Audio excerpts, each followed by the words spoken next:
छोटी सोच, पैर की मोच और फटी हुई चप्पल इंसान को कभी आगे नहीं बढ़ने देती। मेरा एक कॉन्सेप्ट है कि बिजनेस के अंदर इंसान का पैसा नहीं, इंसान का आइडिया चाहिए होता है।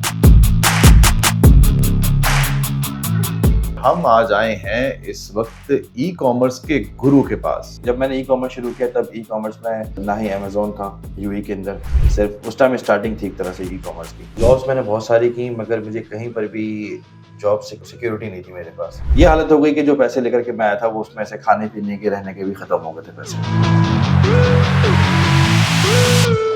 पिकअप का ड्राइवर है, ट्रक चलाता है और उसके बाद अब जो है वो अमेजोन से महीने के 9 से 10 हज़ार दरम कमा रहा है। माशाल्लाह। और अब फॉरेक्स में भी आ गया है। 10 to 15% मेरे वो सेलर्स हैं जो नौकरी छोड़ करके सब कुछ छोड़ के फुल फ्लैश ये काम कर रहे हैं। अस्सलाम वालेकुम जी, मैं हूं नुमान मकसूद। आप देख रहे हैं नियो और हम आज आए हैं इस वक्त ई कॉमर्स के गुरु के पास, जो कि अमेजोन और ई कॉमर्स को पाकिस्तान के नौजवानों के दरमियान जो है वो इंट्रोड्यूस करवा रहे हैं। ना सिर्फ इंट्रोड्यूस करवा रहे हैं बल्कि बाकी बहुत सारे ऐसे नौजवान हैं जो फैसल चंदा से ट्रेनिंग लेने के बाद इस वक्त दुनिया के अंदर लाखों डॉलर्स का कारोबार कर रहे हैं। आप जानना चाहते थे इनके बारे में बहुत सारी बातें। आप लोगों के लिए बहुत सारी ऐसी कहानियां होती हैं जो कि मिशल राह होती हैं, तो ऐसी ही एक कहानी है फैसल चंदा की, जो आज आप पहली बार देखेंगे कि फैसल चंदा यहाँ तक कैसे पहुंचे और इनको ई कॉमर्स और अमेजोन का किंग क्यों कहा जाता है। सबसे पहले शुक्रिया अदा करेंगे फैसल भाई आपका कि आपने टाइम दिया। ये बताइएगा कि कैसे एक नौजवान यहाँ तक पहुंचा और इतनी छोटी सी एज के अंदर हमारे जैसे बड़ी बड़ी उम्र के लोगों को आप ट्रेनिंग दे रहे होते हैं और पूरी दुनिया के अंदर वो नौजवान कामयाब हो रहे होते हैं। मैंने तकरीबन यूएई शिफ्ट हुए मुझे 9 से 10 साल हो गए। तो जॉब्स मैंने बहुत सारी की मगर मुझे कहीं पर भी जॉब सिक्योरिटी नहीं थी मेरे पास। मैंने शारजा टीवी में भी जॉब की, इंडियन प्रोडक्शन हाउस में की, पाकिस्तानी कंपनीज में की, मैंने काफ़ी जगहों पर जॉब की मगर कहीं तो कहीं सेटिस्फाई नहीं हो पा रहा। नहीं, आप थे हमारी फील्ड में ही। मैं आपकी फील्ड में था, मैं बिल्कुल मीडिया की फील्ड का ही हूँ और मीडिया की फील्ड से निकल करके आया था। पाकिस्तान में भी अच्छा खासा मेरा नाम था। तो अचानक मैं एक दिन मुझे आया कि दुबई जाना है, मैं दुबई आ गया। दुबई आके मैं जॉब सर्च करना शुरू की तो कुछ नहीं मिला। ये हालत हो गई कि जो पैसे लेकर के मैं आया था वो उसमें से खाने पीने के रहने के भी खत्म हो गए थे पैसे। जब मैंने ई कॉमर्स शुरू किया तब ई कॉमर्स में ना ही अमेजोन था यूएई के अंदर, कुछ नहीं था, सिर्फ उस टाइम स्टार्टिंग थी एक तरह से ई कॉमर्स की। ये भी बताएं हम हमारे देखने वालों को या अपने स्टूडेंट्स को जो इस वक्त बहुत ही कामयाबी के साथ एक उनको तो बनी बनाई एक खीर मिल गई है फैसल चंदा के थ्रू, ऑलमोस्ट उनको ये बताना जरूरी है कि फैसल चंदा ने कौन से नशेबो फराज देखे। जब मैं पहली बार यहाँ पर आया और इंटरव्यू के लिए मैं सीनबीसी, सबसे पहले मैं सीनबीसी गया। इंटरव्यू कॉल नहीं थी मेरी, मैं खुद ही अपनी सीवी लेके चला क्योंकि मैं पाकिस्तान में जॉब की हुई थी, एक्सपीरियंस था। अपना विजिटिंग कार्ड लिया, सब कुछ लिया और जाते हुए मीडिया सिटी में एक्सपेंसिव एरिया है, लग्जरी एरिया, वहाँ पे बड़ी सी बड़ी गाड़ियाँ खड़ी होती हैं। तो जाते जाते मैं सोचा था कि यार नौकरी मिल जाएगी, 2 महीने बाद ये ले लूंगा, 4 महीने बाद ये ले लूंगा, बैंक से ये निकलवा लूंगा, वो कर लूंगा, क्रेडिट कार्ड ले लूंगा, बहुत कुछ सोचा। जैसे ही मैं फ्लोर पे पहुंचा, रिसेप्शनिस्ट के पास मैं गया, काली सी खातून थी। उन खातून ने कहा कि वी आर सॉरी और अपॉइंटमेंट के बगैर हम आप अंदर नहीं जा सकते। तो मैंने कहा कि मैं तो यहाँ से आया, मैं तो वहाँ से आया, उन्होंने कहा व्हाटएवर, चले जाओ।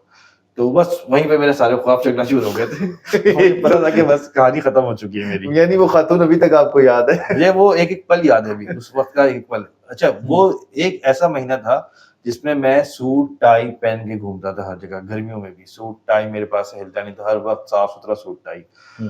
और जब मुझे उस चीज पे नौकरी, जब मुझे छोटी सी नौकरी मिली तो और मैं जीन्स टी शर्ट में मिल गई मुझे, मैं सूट टाई मेरा किसी काम नहीं आया। तो वो दिन और आज का दिन है, मैं सूट टाई नहीं पहनता। आप मुझे किसी भी फंक्शंस में देख लें, किसी सेमिनार में देख लें, कहीं पर भी देख लें, मैं कभी भी टाई और सूट कोट वोट कुछ नहीं पहनता। जीरो से सफर कैसे शुरू हुआ? जीरो से तो देखें, जिंदगी कई दफा आपको जीरो पे लेके खड़ी कर देती है। कोविड में हम जीरो पे चले गए थे क्योंकि हमारी सारी सप्लाई रुक गई थी, सब कुछ रुक गया था। कोविड से फिर क्या किया, जो यहाँ पे माल फंसा हुआ था, रिजेक्टेड माल था, वो खरीद के बेचना शुरू किया मैंने। अलग अलग तरह से आपको बिजनेस में करना पड़ता है। जब कोविड आया तो कोविड के अंदर मुझे बाहर से पैम्पर्स के 2-2.5 कंटेनर मिल गया। मेरा एक पार्टनर था जॉर्डनियन, उसके साथ हमने वो 2-2.5 कंटेनर पैम्पर्स बेचे। 2-2.5 कंटेनर्स कितने पैम्पर्स बनते होंगे? हजारों बनते हैं। तो हमारे पास ये था कि 24 घंटे हम डिलीवरी दे रहे थे एंड विद इन 30 मिनट्स आपके दरवाजे पे होती थी दुबई, शारजा, अजमान। अगर आपके पास 31 मिनट हो गया तो आप पैसे नहीं देंगे, आपका प्रोडक्ट फ्री होगा। मेरा जो बिजनेस ई स्टेशन जो मैंने बनाया हुआ है, ये मैंने रोड से बनाया है। मेरा एक कॉन्सेप्ट है कि बिजनेस के अंदर इंसान का पैसा नहीं, इंसान का आइडिया चाहिए होता है। ठीक है? कितने स्टूडेंट्स ऐसे हैं जिनको आपने या आपके ई स्टेशन ने अब तक अपने पैरों पे खड़ा कर दिया और पाकिस्तान से उन्होंने शिफ्ट किया दूसरी कंट्रीज के अंदर और बड़ी कामयाबी के साथ? पाकिस्तान से मेरे कई सारे स्टूडेंट्स हैं जो पाकिस्तान से बैठ के माशाल्लाह से यूएई के अंदर, केएसए के अंदर बहुत अच्छा काम कर रहे हैं। पाकिस्तान से बैठ के? पाकिस्तान से बैठे काम कर रहे हैं। मैं जो पाकिस्तान में मैं ये बात करता हूँ कि अगर पाकिस्तान से बैठे काम कर रहे हो तो यूएई में आके अपना बर्डन नहीं पैदा करो अपने ऊपर। जब क्योंकि यहाँ पे हम पूरी उनको सपोर्ट दे रहे होते हैं। उनको वेयर हाउस चाहिए वो हम देते हैं। उनको जिस तरह की सपोर्ट चाहिए वो हम यहाँ पे उनको प्रोवाइड कर रहे होते हैं। यहाँ तक कि कुछ ऐसी प्रोडक्ट्स होती हैं जिसके लिए लाइसेंस रिक्वायर होता है, हम उनका वहीं से बैठे हुए यहाँ से लाइसेंस बनवा के देते हैं। तो उनका ई-कॉमर्स का लाइसेंस होता है, वो उसी पे काम कर रहे होते तो हैं। फैसल कितनी अर्निंग हो जाती होगी जो लोग आते हैं आपके साथ आपकी ट्रेनिंग लेने के बाद? उस ट्रेनिंग प्रोसेस के अंदर आपकी जो फ्री ट्रेनिंग्स होती हैं उसके बारे में भी बताइएगा और उसके बाद फिर जब अर्निंग शुरू होती है उससे क्या आपको कोई फायदा होता है या सिर्फ और सिर्फ स्पेसिफिकली उन नौजवानों को फायदा नहीं, होता है देखें, जिसमें हमारी जो फ्री ट्रेनिंग्स होती है वो महीने में 2 बार होती है। ठीक वो है। हमारी ट्रेनिंग नहीं होती, हमारे वर्कशॉप्स होती हैं, सेमिनार काइंड होता है, वहाँ पे हमको गाइड करते हैं कि आपको किस तरह काम करना है। क्योंकि हर कोई कहता है कि मैं भी करूँगा, मैं भी करूँगा, मैं भी करूँगा। बट मेरा ये मानना है कि हर कोई हर काम नहीं कर सकता। संडे को हम ऑनलाइन करते हैं, सैटरडे को हम फिजिकल करते हैं दुबई में। तो मैं लोगों से मिलता हूँ, जब कराची जाता हूँ, पाकिस्तान जाता हूँ, तो मैं जिस शहर भी जाता हूँ वहाँ पे मैं सेमिनार्स रखता हूँ। जिस अपने खर्चे पे, इसमें ₹1 भी एंट्री फीस नहीं होती, ₹1 भी हम किसी मेंबर से नहीं लेते, ये कंप्लीटली फ्री होता है। हर मेरे सेमिनार में 500-600 लोग तो होते ही होते हैं। एक टाइम में? पूरा शादी हॉल बुक करा के बुलाता हूँ मैं। हाँ, एक टाइम पे 3 से 4 घंटे का होता है और हम हॉल बुक कराते हैं पूरा का पूरा और वहाँ पे उनको खुला इन्विटेशन दे देते हैं, जिसको मर्जी आना है। तो 3 से 4 घंटे का होता है जिसमें से 2 ढाई घंटे मैं उनको चीजें बताता हूँ और 1 डेढ़ घंटे मैं 300-400 के जवाब देता हूँ उनके सवाल। और इसमें हर एज ग्रुप के लोग होते हैं? हर एज ग्रुप के। हमारी एज मेरे के पास लोग होते होंगे? मियाँ बीवी भी हैं, भाई बहन भी हैं, बच्चे भी हैं, बड़ी एज के भी हैं, मुझसे डबल एज वाले भी हैं, हर कोई है। सबसे छोटी एज का बताएं जरा इन लोगों को कि मैट्रिक।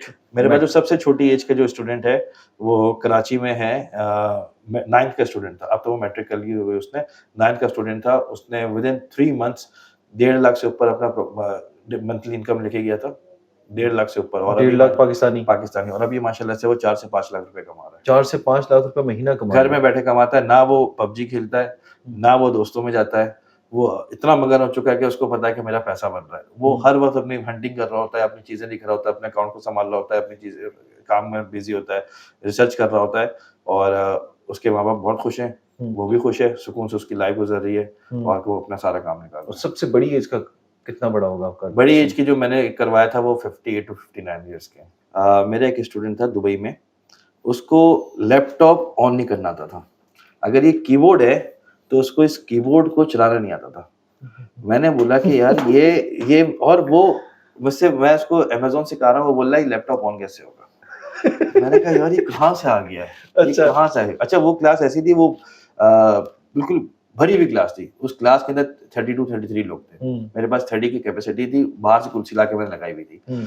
अब उस मजमे के अंदर मुझसे कोई पूछे लैपटॉप ऑन कैसे होगा? ये अमेज़न खुलेगा कैसे? हर बात पे सवाल, हर बात पे सवाल। मैं इतना इरिटेट हुआ उससे, वो 5-6 दिन जो मेरी क्लासेस थी मैं उससे इरिटेट ही रहा। मैंने बोला भी, मैं कहा भाई तुम बाहर बैठो तो मैं अलग सिखाऊंगा। मैंने बोल दिया, मैं मुंह पे बोलता हूँ, लोगों को बात दफा बुरा लग जाता है पर कोई बात नहीं। मैं कहा कि बाहर बैठो, खैर उसने बाहर नहीं किया, बैठा रहा।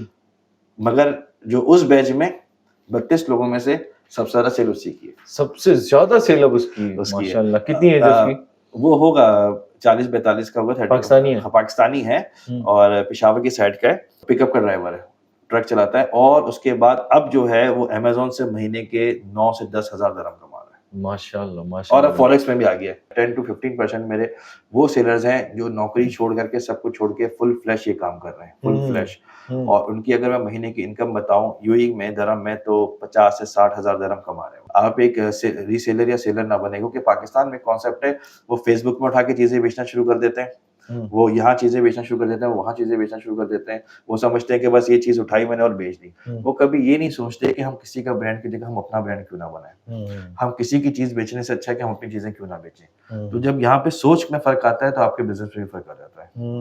तो अब क्या सोचता है फैसल चंदा, अब क्या करना है जिंदगी में? यही बहुत कुछ है? 10 साल, 10 से 11 साल की जिंदगी? अब नेक्स्ट मार्च से इंशाल्लाह ताला हमारे पास मार्च से स्टार्ट हो रहा है YouTube, social media, digital marketing, graphic designing, Excel, IELTS, English language और 1-2 लैंग्वेजेस और हम इंट्रोड्यूस करवा रहे हैं, अरबिक भी जिसमें आएगी। हम्म। बहुत सारी चीज़ें हम इंट्रोड्यूस करवा रहे हैं। फैसल भाई, एक मैसेज दे दें उन लोगों को जो लोग ये सोचते हैं यार पैसे देने पड़ेंगे, सीखना पड़ेगा, तो फिर देखें, ये जाके आपकी बात पता नहीं बिल्कुल कब सही है। सीखूंगा। 2-3 चीज़ें आपको मैं बता दूँ, पैसे आप जो देते हैं वो आप मुझे नहीं देते, आप अपने ऊपर इन्वेस्ट करते हैं, पहली बात तो।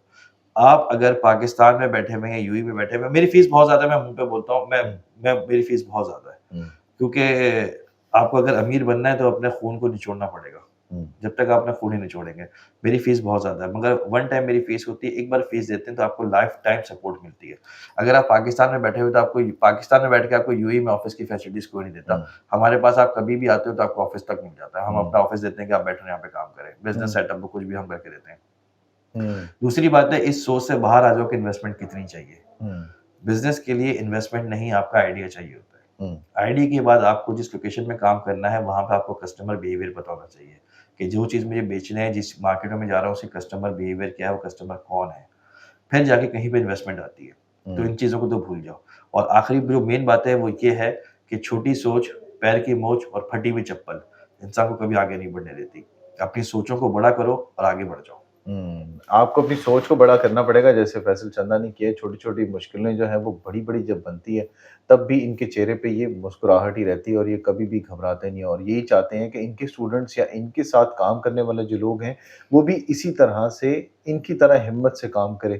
यहाँ पर आकर मैंने देखा है कि जितने भी पाकिस्तानी आते हैं, इन्हें बाकायदा फैसल की तरफ से पूरी सपोर्ट मिलती है। इवन किसी और फील्ड के लिए इंटरव्यू लेना हो, तो उसमें भी फैसल बहुत ज़्यादा उनको सपोर्ट करते हैं और इनका जो हॉल है जहाँ पे क्लासेस हो रही है, तो वहाँ पर अक्सर ही नौजवान लड़के-लड़कियाँ बैठे होते हैं, हमारी एज के भी या हमसे बड़ी एज के भी लोग बैठे होते हैं, बच्चे भी बैठे होते हैं, गाइडेंस लेने के लिए। तो इस पे कभी भी फैसल ने मना नहीं किया है, ये मैंने अपनी आँखों से यहाँ पर आके देखा है।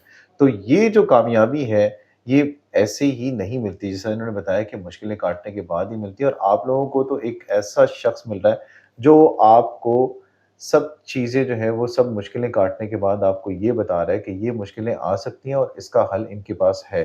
तो ये वीडियो उन लोगों के लिए थी जो ये मुश्किलें समझने के लिए बहुत बड़ी होती हैं और फैसल के लिए ये मुश्किलें कोई मुश्किल नहीं है। तो आप भी अगर इनके साथ मिलना चाहते हो तो इस वीडियो से आप कमेंट कर सकते हैं इनके साथ और इनके साथ बातचीत कर सकते हैं। इस प्लेटफ़ॉर्म के ज़रिए द ई स्टेशन के लिए स्पेशल जो है वो आपको जो है वो डिस्काउंट भी देंगे, यानी कंसेशन भी मिलेगी आपको और नियो के प्लेटफ़ॉर्म के ज़रिए आप अगर मिलना चाहते हो, इनसे बातचीत करना चाहते हो, इनसे कोई राय लेना चाहते हो, तो ये आपकी बातों का जवाब भी देंगे। वीडियो कैसी लगी इससे मुतल्लिक ज़रूर बताइएगा। अगली वीडियो तक दीजिए इजाज़त। अल्लाह हाफ़िज़।